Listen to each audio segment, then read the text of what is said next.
to figure out so much of what Swamiji said. So just this one story on the mind. And see, success, if it is a job well done, how do you do a good job?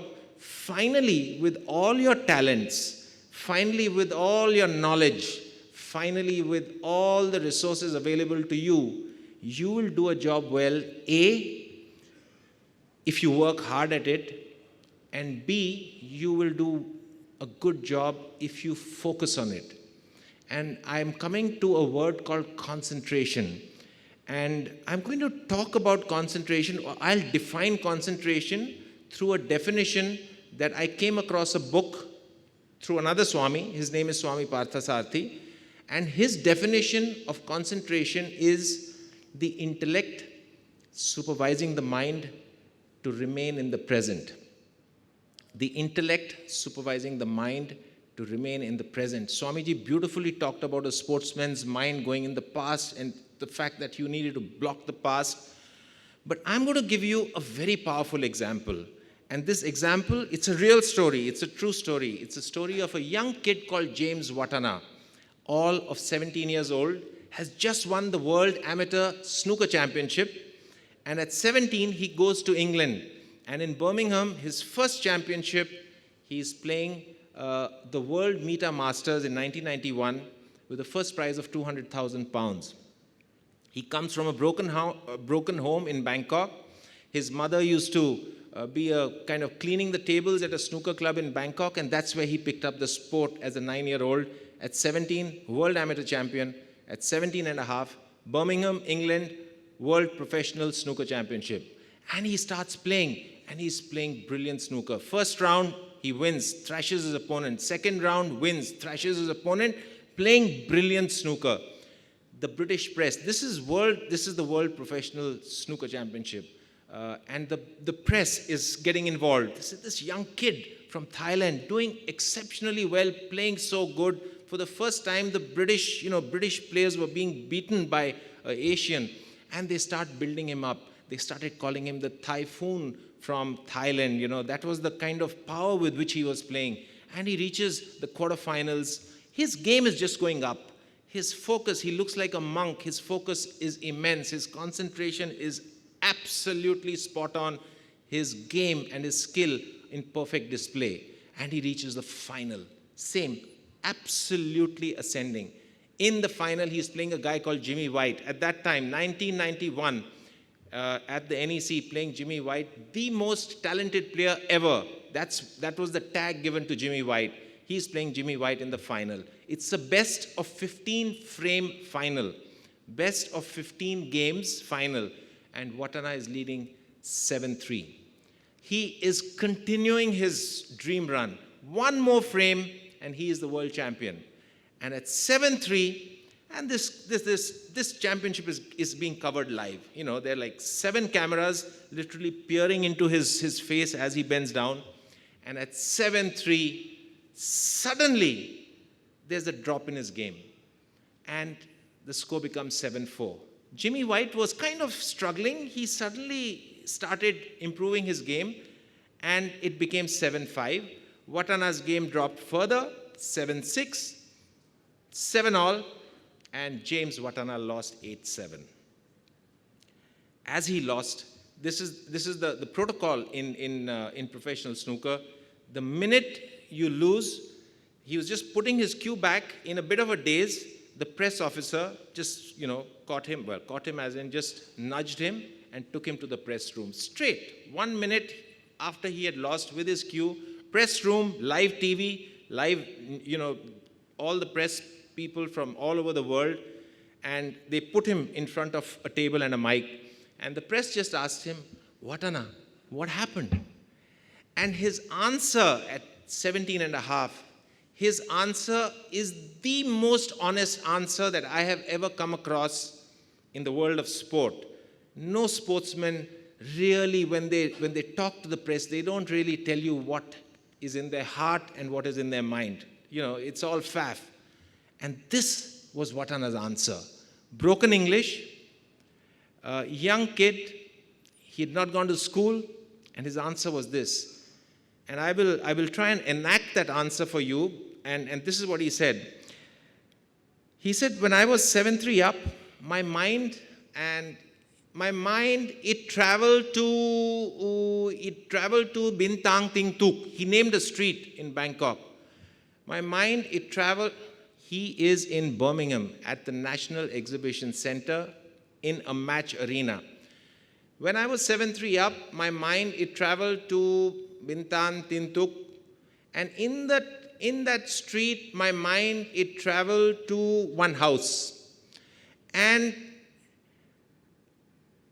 I saw the house in my mind, and I said to myself that with the 200,000 pounds that I'm going to win, because I was so close to winning, with the 200,000 pounds, I want to buy that house for my mother. His mind traveled 6,000 or 7,000 miles away. 6,000 or 7,000 miles away. And that was his answer. That was his answer. The mind, which is the most powerful part of our human anatomy, not your heart, sir, not your arm, not your abdomen, no, sir. The mind is the most powerful part of your human anatomy, because in one instant, it can take you to New York. New York, New York. Just by mentioning the word New York, you will have an image of the skyline of New York. And if you've been there, you would actually be driving in a yellow cab in New York. That is the power of the mind. And sitting in a match arena, playing the most important match of his life, his mind went to Bangkok. And so here there's emotion. There is emotion, and there is the fact that his mind has gone into the future. The intellect supervising the mind to remain in the present has failed completely. His mind has gone into the future. Now, Watana and I shared the same apartment in Bradford. We were living in Bradford, and that night we drove. We drove from Birmingham to Bradford. I did not open my mouth. I mean, I'm a sports person. I knew what he must be going through. But when we reached home, I didn't open my mouth, and we slept. And we woke up in the morning, we had coffee, and I asked him, I said, Watana, you very honestly said that your mind traveled to the street. I said, a logical question comes up in my mind, and that question is, if your mind could go to the street and this house in Bangkok, why did you not call the mind back? Simple. It's an obvious question. Why did you not call the mind back? And again, his answer was brilliant. The most uneducated people have the most brilliant wisdom and knowledge sometimes. And his answer was this. He said, you know what, Geet? I thought that I will indulge in that thought for 2 seconds. He said, I actually wanted to indulge because I was 7-3 up. I was playing so brilliantly. I had such a huge margin. Even if I had lost the next 2 frames, it was such a big margin. I thought I will indulge for 2 seconds. But he said, now, today, I realize that my mind, it has a mind of its own. These are words of an uneducated kid. My mind, I realize, has a mind of its own. The essence is that we think we have a control over our mind, but we don't. It is so powerful that if you don't rein it, it will gallop like a wild horse, as it did for Watana. There is another part of the story. I don't know, do I have time? There is another part of the Watana story. And that other part of the Watana story is, this disturbed him. And the thinking guy that he was, most uneducated, but the thinking guy that he was, he went back to Bangkok disturbed and started introspecting. And he came back after about 6 months. He went and visited a monastery. He went and did meditation. He talked to people. He came back and he figured out how to rein his mind. And he came back, started climbing up the world rankings, became world number 3. And the year now is 1995. This incident happened in 91, the one I related, and now the story is of 1995. He's about to go into the British Open Snooker Championship. His name is being announced. This is the semi-finals. His name is being announced by the MC, and he's standing at the curtains. And as his name is being announced, our manager, Tom Moran, an Irishman, comes up to him and says, Watana, I'm sorry. I have really bad news for you. Your father has been shot dead in Bangkok. And I have a flight already booked. I got this news 1 hour back. I've blocked a flight. The flight leaves in 2 hours from Manchester. This championship was in Blackpool. And I'll get you there and you can be back. And as Tom Moran is relating this to him, Watana's name gets announced. Please welcome, ladies and gentlemen, James Watana. And the lights are on and the claps are on. And the news of his father's death in his mind, he looks at Tom Moran. Watana doesn't speak much. He just looked at him and did that.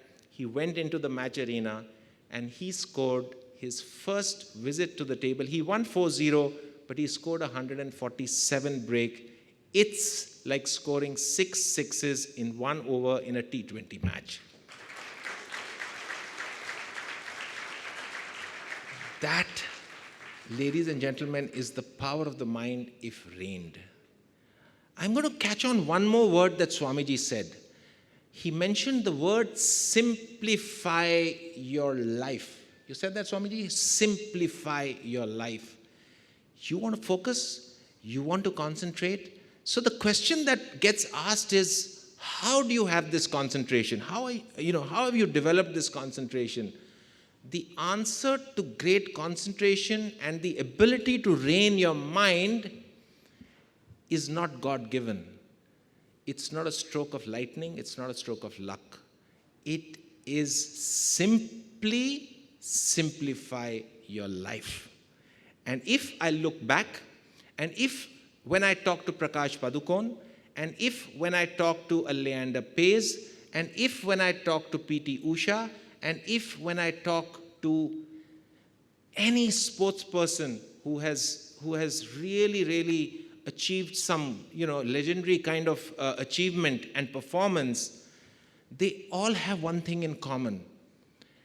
They have never been for birthdays. When they are in active training, they have never gone. It doesn't even affect them when people die.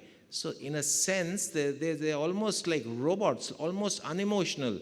So you lead a life without birthdays, without birthday parties, without wishing without wishing people on Valentine's Day. You're not going when people are born, people are dying. You don't go. You only focus. You eliminate the outside world. That's one way to do it, and you become unemotional. That's one way to do it. But the other way is that you need to simplify your life. And as you achieve success, from a person who used to cycle, I finally got a scooter and then a motorbike thanks to my game, thanks to the money and the fame, and then finally I got a car. And I mentioned to you that for the first 30 years, my opening thing about success was that for the first 30 years, I managed to really focus on the way. But corruption just creeps in. And I think after 25 or 30 years, I got corrupted. I got corrupted by the fame, by the money.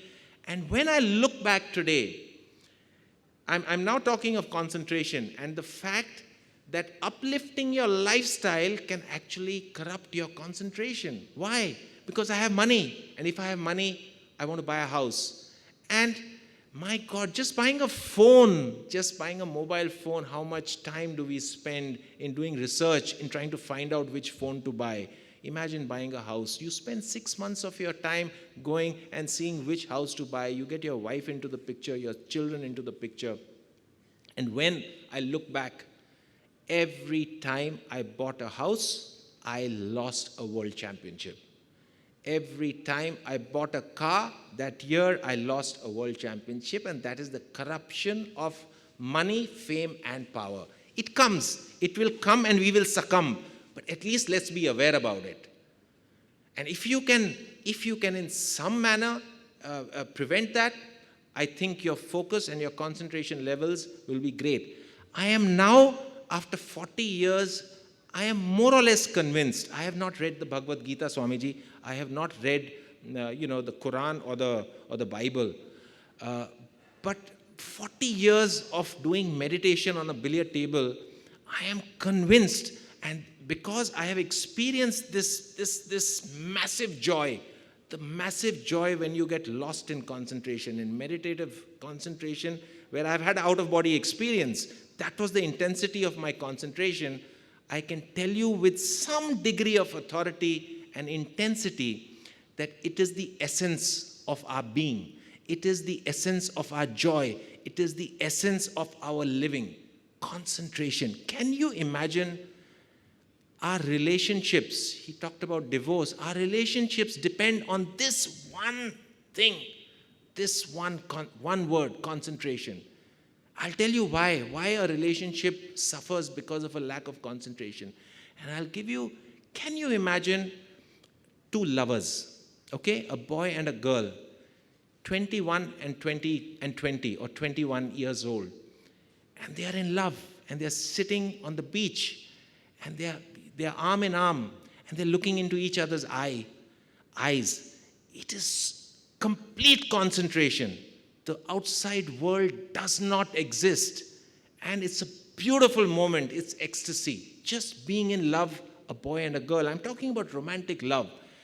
Now just imagine as they are about to kiss. As they are about to kiss, just imagine that the lady or the woman, or it could be the boy, just says, "Arey, yeah, this morning, horrible breakfast my mother served me." Can you imagine that? Her mind going into the past, what it will do to that moment? It will shatter that moment. It will shatter the moment, perhaps it will shatter the relationships. The guy will say, "Salah, I'm about to kiss," and you're just suddenly remembering your meal. So it is really, I'm trivializing it, but it is the essence of our existence. It's the essence of the joy we feel. So rein in your minds, ladies and gentlemen, and please don't be swayed by the definition of success as given to us by media. That's it. Thank you very much.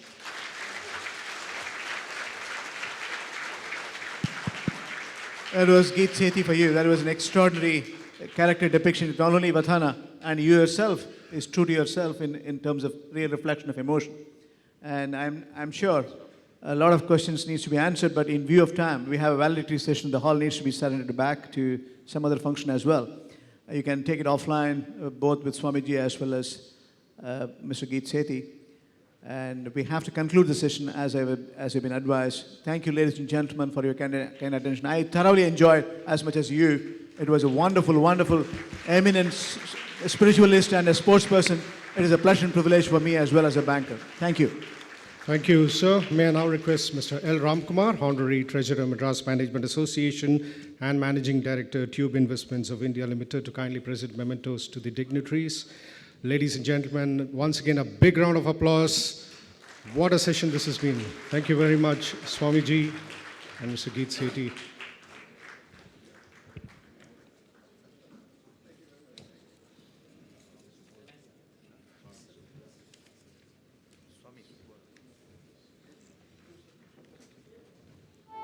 To Swami Subodhananda, thank you, sir, for being part of this convention.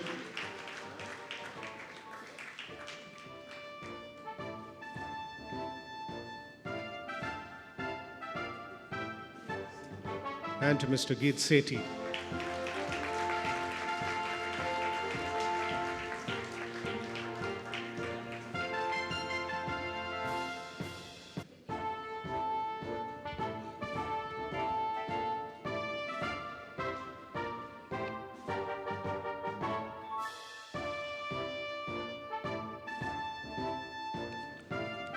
We will commence the valedictory session shortly.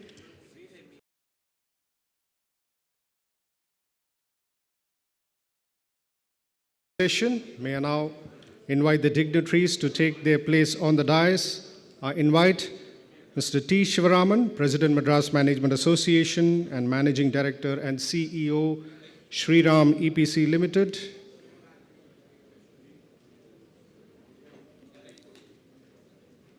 Ladies and gentlemen, please welcome the dignitaries with a round of applause.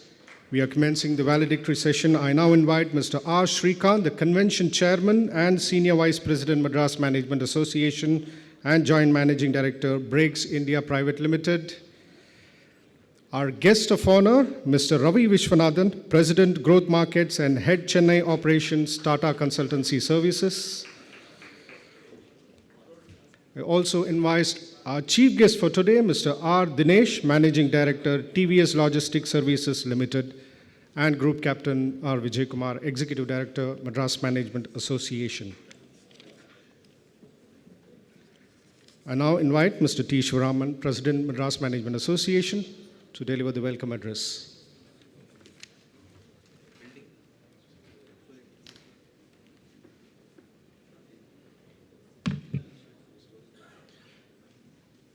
Thank you.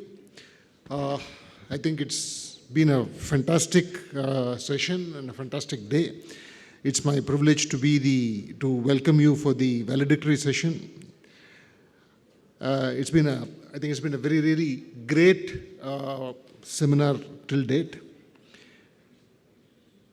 Before we get into the formal welcome, I'd like to quote a couple of legendary change agents whose statements, I think, have a great bearing on what we have heard today. The first person is someone whose discoveries changed the way we think about our relationship with the universe, and whose equations have been validated just this week, again, more than 100 years after he first proposed them, Albert Einstein. He said, "The world as we see it is a product of our thinking. And if we want to change this world, we have to change our thinking." So I think it is very similar to what the Swamiji was saying. It is, if we have created this world with our thought, and if you want to change it, we have to change our thought. And we cannot change the way we think if we are stuck in the past. If our thought is stuck in the past, our thinking is stuck in the past, we cannot change our future. The other saying is from one of my favorite authors, George Bernard Shaw, and it has probably more relevance to the earlier part of the session. Change is difficult, generally. And somebody, when you're trying to change the thinking of an organization, change the way the organization behaves, it is difficult. Bernard Shaw said, "Those who say it cannot be done should not interrupt those who are already doing it."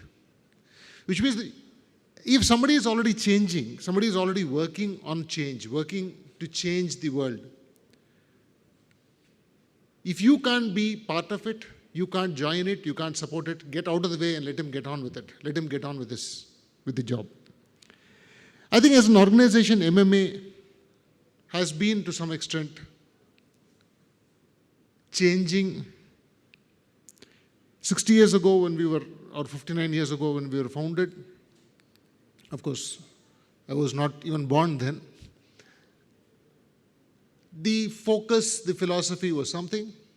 As time goes on, it has changed. We have moved from a purely brick and mortar organization to a brick and mortar plus internet plus everything else organization. And we are certain that in the next 60 years, we will change further. One of the things that we are doing in these next 2 years, which we have started this year and hopefully will be complete by next year, is the construction, as I was saying this morning, of our proposed headquarters, a new headquarters just off Anna Salai, Mount Road. We are planning a state-of-the-art building with facilities for classrooms, library, and a compact convention hall where we can have our regular programs. We have a few photographs or architects' views of the building here. It's going to be a fantastic setup, and I think this will be the base for MMA for the next region or the next period of change, the next period of growth. Coming now to the valedictory session, I think it will be the capstone on a memorable and a really fantastic annual convention.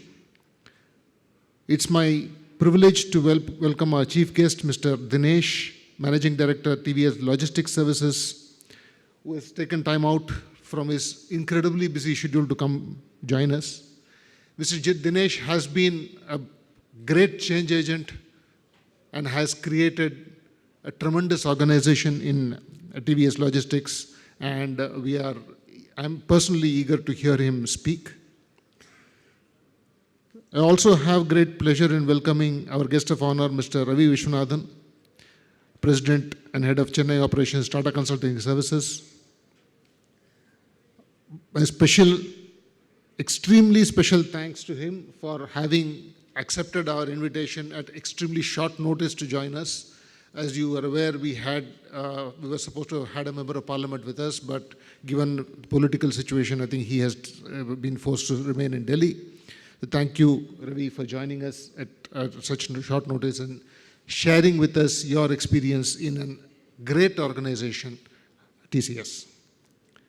I think that's about all that I have to say. I'd like to welcome all of you for the valedictory session, the winners of the competition for young managers, which we conducted before the convention.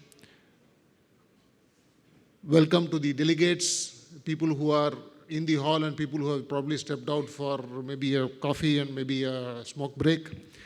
I'm sure you'll all join us back to hear the main speakers. Thank you. Welcome to the valedictory session, and I hope you had a fantastic day. Thanks.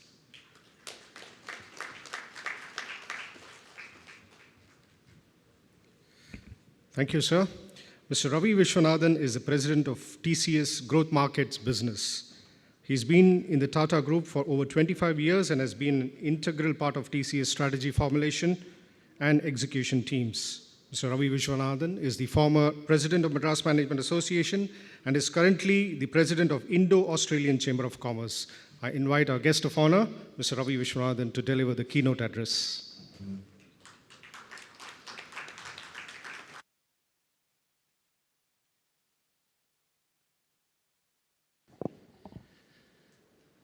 So good evening. Incredibly difficult task to follow such phenomenal speakers. First Swamiji and then Geet Sethi, who spoke his heart out. It's just unbelievable, the power of storytelling and the emotive connect that people can make when they talk about their success and their stories and the trials and tribulations they've gone through. So I guess it's a tough act to follow. But I first want to congratulate MMA for this annual convention, leading change. I think the topic couldn't be more appropriate in India at this current junction. We should be all very proud of the fact that India is probably the only country which is having anything positive with this GDP, and there is tremendous expectations across the globe on what India would be in the next few years, a truly global powerhouse. I also want to take a couple of minutes to salute the spirit of the city. You know, all of us know the devastating floods that we had just 2 months ago, and it's amazing how the city just rebounded. We had a lot of customers in Tata Consulting Services who visited us in January, and most of them looked around and said, so where were the floods? And who were impacted? It's unbelievable.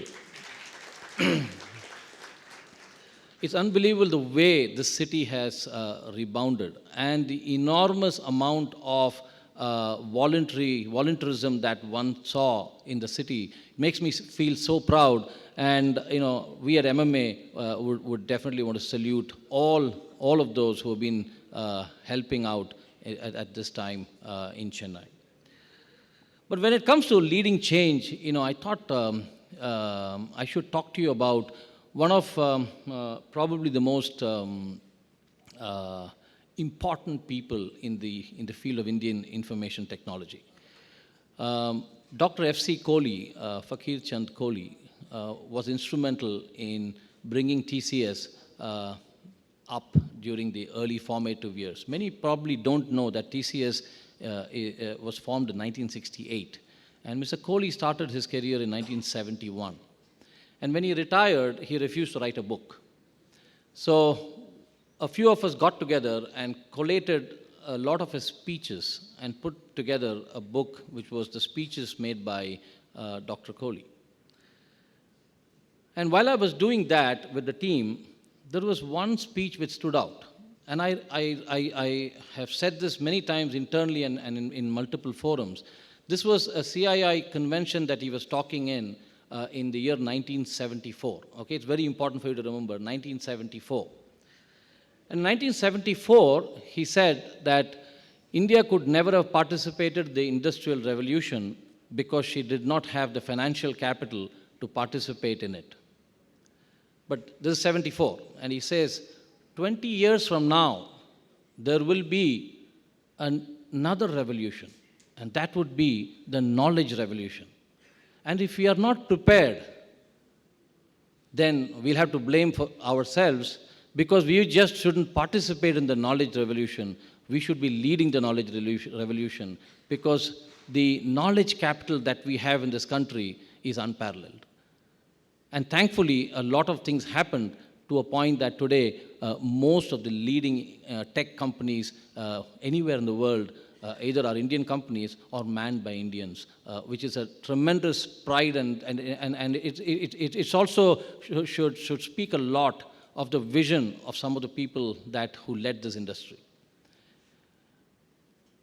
But one of the things that we in the technology industry look at is change, right? So, we are prone to change, and therefore we believe everybody else is prone to that change.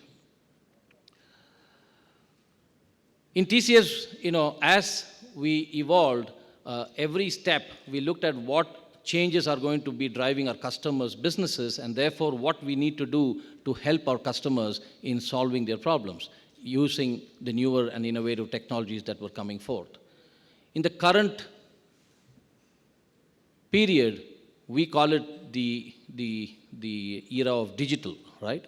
And we say we have to digitally reimagine every business and see how digitally relevant our customers have to be. And when we talk about digital, it covers a whole plethora of subjects.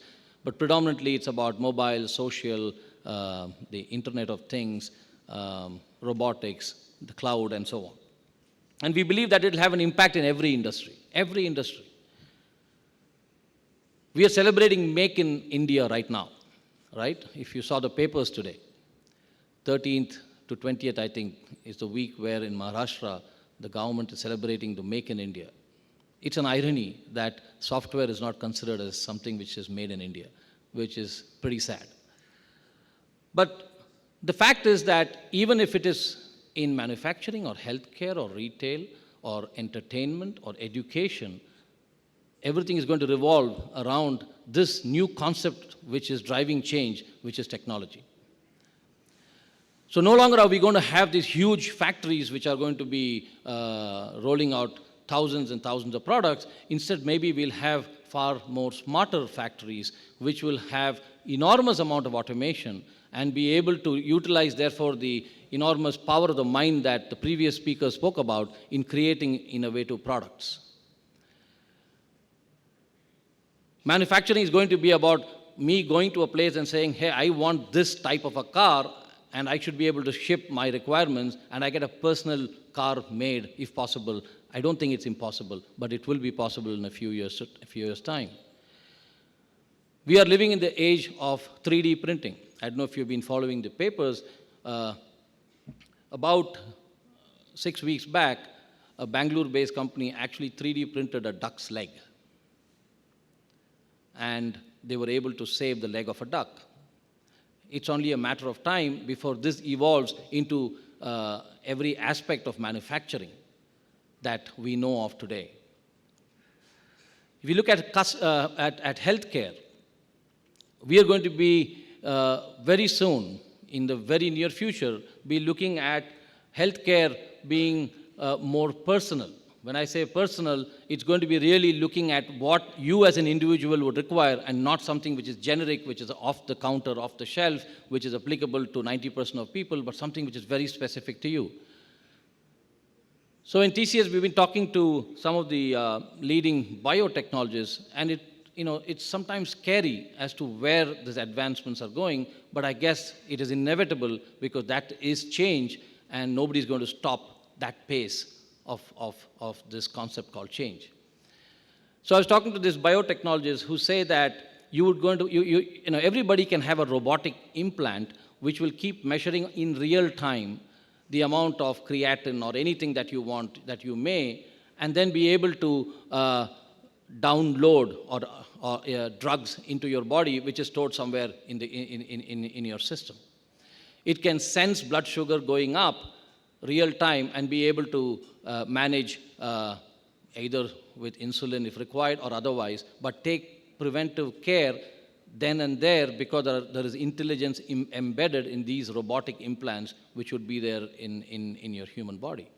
Now, you're not born with it, but maybe very soon, as you get your birth certificate, you probably will have an implant too, maybe 50 years from now. And whatever we think is science fiction today is reality tomorrow. So when I was growing up as a kid, my dad actually told me this in 1969 or 70, I don't remember, I was probably 6, 7 years old, and he said, these guys in America have found out something by which if I put a piece of paper through a machine, that paper comes out in India. And he was talking about the fax machine, and we thought it was something phenomenal, right? Nobody even knows. My son doesn't know what a fax machine is today. It is irrelevant because the pace of change has been so hectic that this generation, they don't know what a fax machine is. And rightfully so, they need not know what a fax machine is. And that's going to be the velocity of pace and the velocity and pace of change that we are seeing. Change has been a constant, but the speed at which this change is coming at us now is something which we have not experienced before. And the beauty is that the human mind, being so powerful, is able to assimilate this and being able to, break it down into smaller blocks and simplify it and be able to find solutions of using this technology more innovatively. It's going to happen in the field of education, right? My son studies in the US, but he says that 1 out of 3 classes, he's actually attending a video conference or a video class. And his class is online. He has to switch off at 8 o'clock, or while he's talking on the phone, he would tell me, okay, Dad, I got to get into a class. And he's sitting in his room and getting the knowledge downloaded right in his room. He's not only attending classes online, but he's also delivering his exams online. It basically means that you can sit anywhere and acquire that knowledge.